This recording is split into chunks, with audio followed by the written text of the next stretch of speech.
In the Screw Tape Letters, C.S. Lewis used satire to reveal profound truths about life, society, and culture.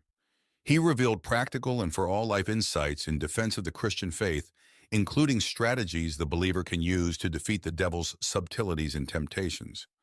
You will encounter Screw Tup, an experienced devil as he mentors his young protege and nephew Wormwood. Senior Devil, Screwtape, ceaselessly coached Wormwood on effective strategies for tempting the human being, a new Christian he was assigned to bring down. Their devilish ultimate goal is ensnaring the young Christian with beguiling and seemingly harmless temptations, thereby leading him on a gentle but steady pathway into damnation. As a satire, the author uses ironic reversals throughout the 31 letters of the book. Screwtape and his co-devils call God, our Father in heaven, the enemy, while he calls Satan, our Father below. He called humans vermins and two-legged animals. Heaven is light and perdition is nothing. The book uncovers deep spiritual truths about human weaknesses, foibles, hypocrisies, and ignorance about what motivates their actions. The devil blew the whistle on both of his frontal and subtle attack methods. These strategies also show Christians how to overcome the devil's temptations even today. Its lessons and practical applications cannot be fully explained in a few pages. But for me, highlighting these key points aids in better understanding. 1. Desiring their freedom, he therefore refuses to carry them, by their mere affections and habits, to any of the goals which he sets before them. He leaves them to do it on their own, and there lies our opportunity. But also remember there lies our danger. If once they get through this initial dryness successfully, they become much less dependent on emotion and therefore much harder to tempt. In this part of the letters, Screwtape discusses how God, desiring true freedom for humans, avoids manipulating their emotions and habits to automatically guide them towards him. Instead, God allows humans to make their own way. This means that faith and spiritual growth must be attained through deliberate and conscious choices, rather than merely passively following feelings or established habits. The opportunity that Screwtape mentions refers to the demon's ability to tempt humans during these periods of initial dryness, moments when spiritual emotions are not intensely felt and the journey seems solitary or difficult. During these periods, people may be more vulnerable to temptations because they may feel disoriented without the usual emotional impulse associated with faith. However, Screwtape also warns of a danger. If humans manage to overcome this dry phase, they become less reliant on emotions to sustain their faith. This makes them much harder to tempt, as their faith is more based on a conscious and committed decision rather than fluctuating with their feelings. 2. You will say that these are very small sins, and doubtless, like all young tempters, you are anxious to be able to report spectacular wickedness. But do remember, the only thing that matters is the extent to which you separate the man from the enemy. It does not matter how small the sins are provided that their cumulative effect is to edge the man away from the light and out into the nothing. Murder is no better than cards if cards can do the trick. Indeed, the safest road to hell is the gradual one, the gentle slope, soft underfoot, without sudden turnings, without milestones, without signposts. Screwtape, the experienced demon, chastises Wormwood, his nephew and apprentice, for his potential fixation on spectacular sins or major evils. He emphasizes that the primary goal is not the gravity of the sin itself, but the cumulative effect of these sins in distancing the soul from God. Even minor sins are valuable in the temptation strategy, as long as they lead the soul away from the light and towards the nothingness. The analogy that murder isn't better than cards, if cards can do the trick, illustrates that effective temptation doesn't need to be grandiose or dramatic. Small moral failures can be equally or more effective in diverting a person from their spiritual path. Lewis describes the safest path to hell as a gentle slope, easy to descend without the person realizing the progress towards damnation, because there are no sudden changes or obvious warnings along the way. 3. Do not be deceived, Wormwood. Our cause is never more in danger than when a human, no longer desiring, but still intending, to do our enemy's will, looks around upon a universe from which every trace of him seems to have vanished, and asks why he has been forsaken and still obeys. Screwtape warns Wormwood that the demonic cause is in great danger when a human, despite no longer feeling the desire, continues to intend to do God's will. This moment occurs when the human looks upon a universe that seems entirely devoid of God's presence, questions why they feel abandoned, yet still chooses to obey. This is a test of truly pure faith, devoid of emotional or spiritual comfort.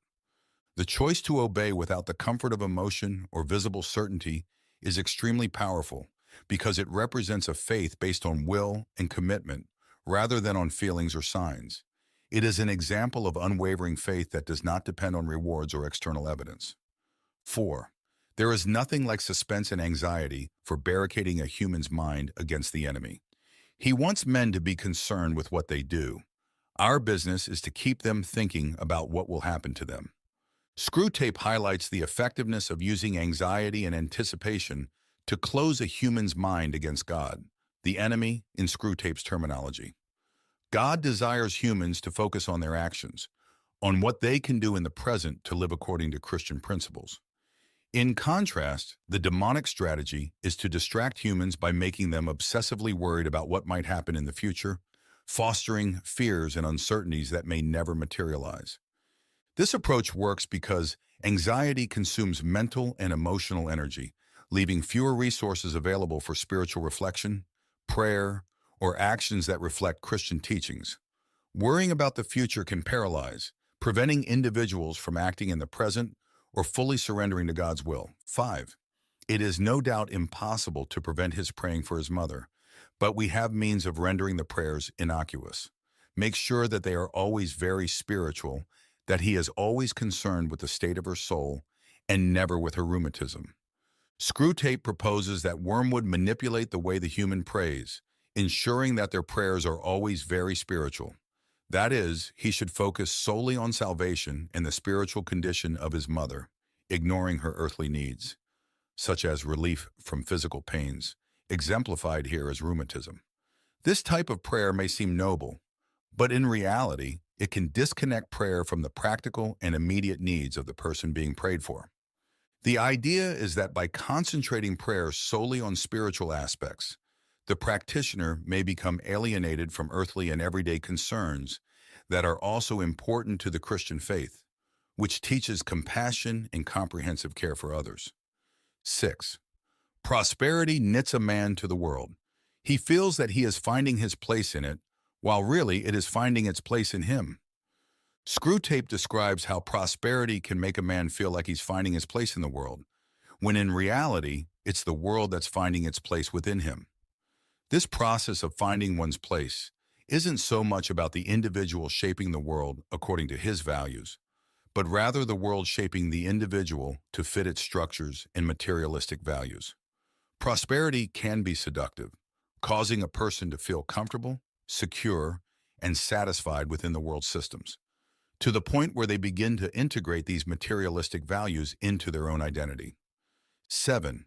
If, on the other hand, he is aware that horrors may be in store for him and is praying for the virtues wherewith to meet them, and meanwhile concerning himself with the present, because there, and there alone, all duty, all grace, all knowledge, and all pleasure dwell, his state is very undesirable and should be attacked at once. Screwtape describes a situation where a human being is aware of possible future horrors, but instead of dwelling on these fears, turns their attention to prayer for virtues to face them. Simultaneously, they focus on the present, recognizing that it is in the here and now that duty, grace, knowledge, and pleasure are found. This state of presence and readiness is seen as highly undesirable for demonic forces because the individual is cultivating precisely the qualities, courage, prudence, wisdom, that make temptations less effective. 8. When he talks of their losing their selves, he means only abandoning the clamor of self-will. Once they have done that, he really gives them back all their personality and boasts, I am afraid sincerely, that when they are wholly his, they will be more themselves than ever. Screwtape, with his cynical and distorted perspective, describes the transformation that occurs when a human abandons the noise of self-will, the incessant demand for control and personal satisfaction. He reports that according to God, by renouncing this selfish self-assertion, individuals do not lose their identity. On the contrary, they regain their true personality. God returns to them their entire personality and asserts that, once fully devoted to Him, they will be more authentically themselves than ever before. This process is depicted in a way that seems alarming and undesirable to Screwtape, as it leads humans to a deeper closeness and greater dedication to God. 9. All extremes, except extreme devotion to the enemy, are to be encouraged. Screwtape advises Wormwood to foster all kinds of extreme behaviors in humans, with the exception of extreme devotion to God. The reasoning is that extremes in almost anything else can lead to disorder, conflict, obsession, or isolation, all of which can divert a person from a balanced life focused on God. Extremes such as consumerism, fanaticism, moral rigidity, or even obsession with hobbies and interests can create barriers between the individual and God, making the person more susceptible to demonic influence. 10. If you can once get him to the point of thinking that religion is all very well up to a point, you can feel quite happy about his soul. A moderated religion is as good for us as no religion at all, and more amusing. Screwtape suggests that if the human reaches the point of considering that religion is all very well up to a point, then the demons may feel satisfied with the progress of their temptation. A moderate religion, treated as something useful only in certain situations or up to a certain limit, is, according to him, as beneficial to the demons as no religion at all, and is even more amusing because it keeps the person engaged in a form of religious practice that never reaches its full potential.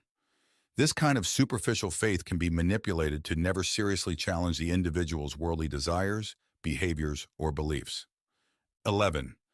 The enemy's human partisans have all been plainly told by him that suffering is an essential part of what he calls redemption, so that a faith which is destroyed by a war or a pestilence cannot really have been worth the trouble of destroying. Screwtape reflects on the notion that human followers of God, the enemy, have been clearly informed that suffering is a necessary part of the redemption process. In other words, suffering is not just a possibility in a Christian's life, but an expected and instructive aspect that contributes to spiritual salvation. Screwtape suggests that any faith that can be destroyed by disasters like wars or plagues was not strong or valuable enough. It is seen as fragile and easily disposable, and therefore not worth the trouble of destroying. This viewpoint is expressed in a cynical and manipulative manner, characteristic of the demonic rhetoric in the book. 12. Once you have made the world an end and faith a means, you have almost won your man, and it makes very little difference what kind of worldly end he is pursuing. Screwtape suggests that once faith is reduced to a tool for achieving worldly objectives, the process of corrupting a person's soul becomes much easier. The true essence of faith, which is the pursuit and worship of God as the supreme end, is subverted when turned into a means to attain success, comfort, or power in the material world. This inversion causes the person to lose sight of the true purpose of faith and prioritize their worldly goals over their spirituality. 13. He cannot tempt to virtue as we do to vice. He wants them to learn to walk and must therefore take away his hand. And if only the will to walk is really there, he is pleased even with their stumbles. Unlike God, Screwtape highlights that God cannot tempt people to virtue in the same way that demons tempt them to vice. God, desiring humans to learn to walk for themselves in spiritual terms, sometimes needs to withdraw his hand, allowing them to face challenges and make mistakes. This process is essential for genuine growth in faith and character.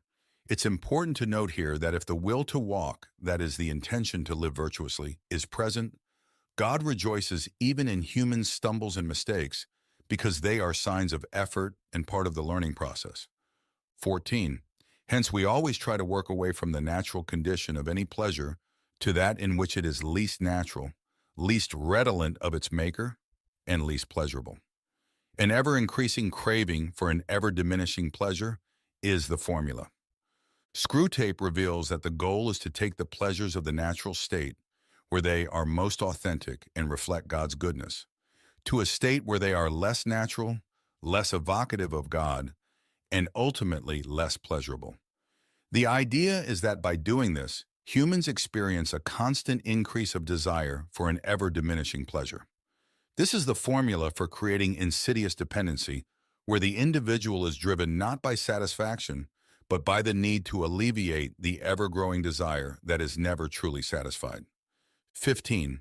As long as he retains externally the habits of a Christian, he can still be made to think of himself as one who has adopted a few new friends and amusements, but whose spiritual state is much the same as it was 6 weeks ago.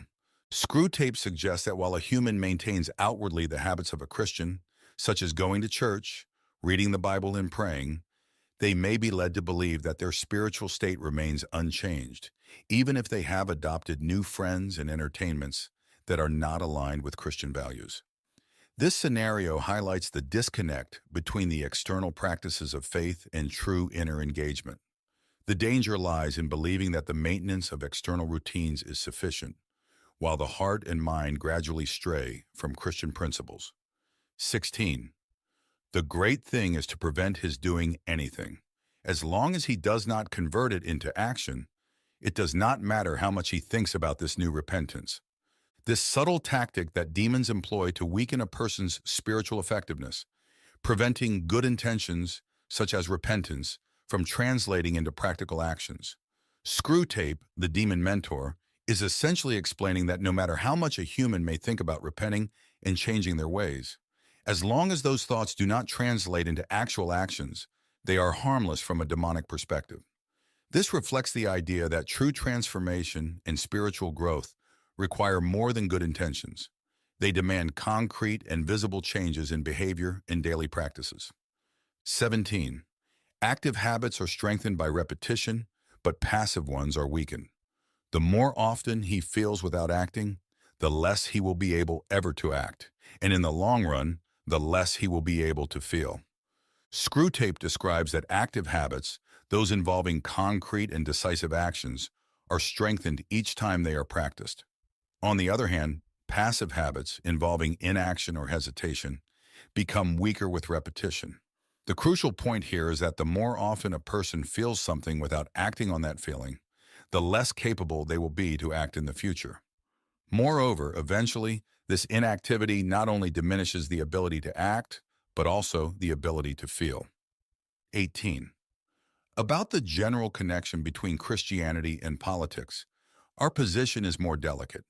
Certainly, we do not want men to allow their Christianity to flow over into their political life, for the establishment of anything like a really just society would be a major disaster. On the other hand, we do want, and want very much, to make men treat Christianity as a means, preferably, of course, as a means to their own advancement, but failing that, as a means to anything, even to social justice. Screwtape, the demonic mentor, explains the delicate approach demons must adopt regarding the connection between Christianity and politics. He emphasizes that ideally, demons do not want Christians to allow their faith to influence their political life significantly, especially if it leads to the creation of a truly just society, which would be seen as a disaster from the demonic perspective. However, if faith must influence politics, demons prefer it to be in a way that serves individuals' personal advancement or any other end that may distort the original purpose of Christianity. This illustrates the idea that faith, when used as a means to an end, can be diverted from its goal of promoting justice and truth. 19. I see only one thing to do at the moment. Your patient has become humble. Have you drawn his attention to the fact? All virtues are less formidable to us once the man is aware that he has them, but this is especially true of humility. Catch him at the moment when he is really poor in spirit and smuggle into his mind the gratifying reflection, "By Jove, I'm being humble." And almost immediately pride at his own humility, will appear. Screwtape, the demonic mentor, suggests a subtle way to corrupt a human's humility. He advises Wormwood to make his patient aware of their own humility. By becoming conscious of their own humility, the patient may start to feel pride in this virtue. This is a deeply rooted paradox in human experience. True humility is compromised when it becomes an object of pride. Screwtape emphasizes that once the human recognizes themselves as humble, they may begin to take pride in their humility, which is actually a form of pride, the antithesis of humility. 20. Nothing matters at all except the tendency of a given state of mind, in given circumstances, to move a particular patient at particular moment nearer to the enemy or nearer to us. Screw Tape encapsulates the essence of spiritual warfare by emphasizing that nothing is more important than the direction in which a specific mental state leads an individual at any given moment. The demonic objective is to manipulate circumstances and thoughts in such a way that the person moves away from God and towards the demons. On the other hand, divine actions and spiritual influences seek to move the person in the opposite direction, toward God. The struggle, therefore, is not just about good or bad actions in themselves, but about how these actions, motivated by certain mental states, align on a larger spiritual continuum between God and evil. 21. Anything, even a sin, which has the total effect of moving him close up to the enemy, makes against us in the long run. Screw Tape, while discussing demonic strategy, indicates that anything that leads a person closer to God, even if it is a sin, is ultimately counterproductive for the demons. The central argument is that if a sin leads to genuine repentance, greater self-awareness, or recognition of the need for God, then that sin serves to strengthen the individual's relationship with God in the long run. This is a reflection on how God can use all things, even human errors and failures, for the spiritual good of people. 22. False spirituality is always to be encouraged.